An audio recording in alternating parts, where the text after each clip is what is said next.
Hope you are keeping safe. Let us pledge to protect our wildlife too. Will you subscribe this time, please? The olive-backed sunbird, also known as the yellow-bellied sunbird, is a species of sunbird found from southern Asia to Australia. In 1760, the French zoologist Mathurin Jacques Brisson included a description of the olive-backed sunbird in his Ornithologie based on a specimen collected in the Philippines.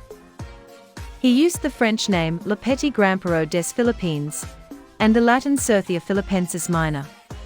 Although Brisson coined Latin names, these do not conform to the binomial system and are not recognized by the International Commission on Zoological Nomenclature.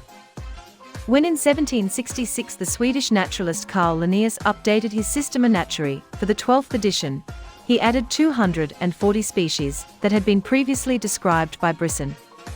One of these was the olive-backed sunbird. They are small songbirds, at most 12 centimeters long.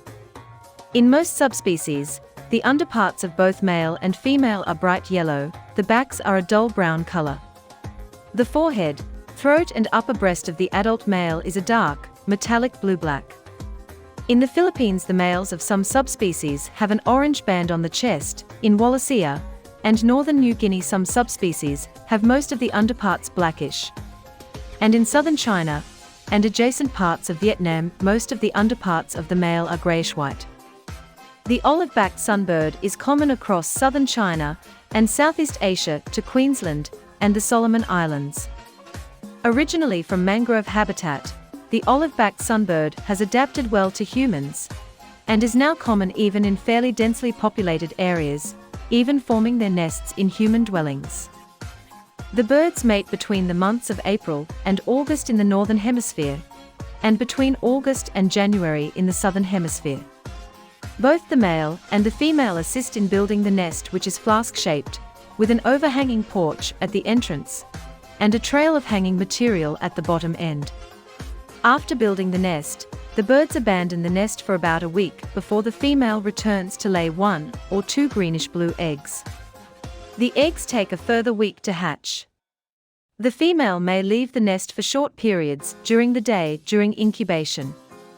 After the chicks have hatched, both male and female assist in the care of the young, which leave the nest about 2 or 3 weeks later. The sunbirds are a group of very small old-world passerine birds which feed largely on nectar, although they will also take insects, especially when feeding young. Their flight is fast and direct on their short wings. Most species can take nectar by hovering, but usually perch to feed most of the time. Nice to see you till the end, and take care. We will meet again pretty soon.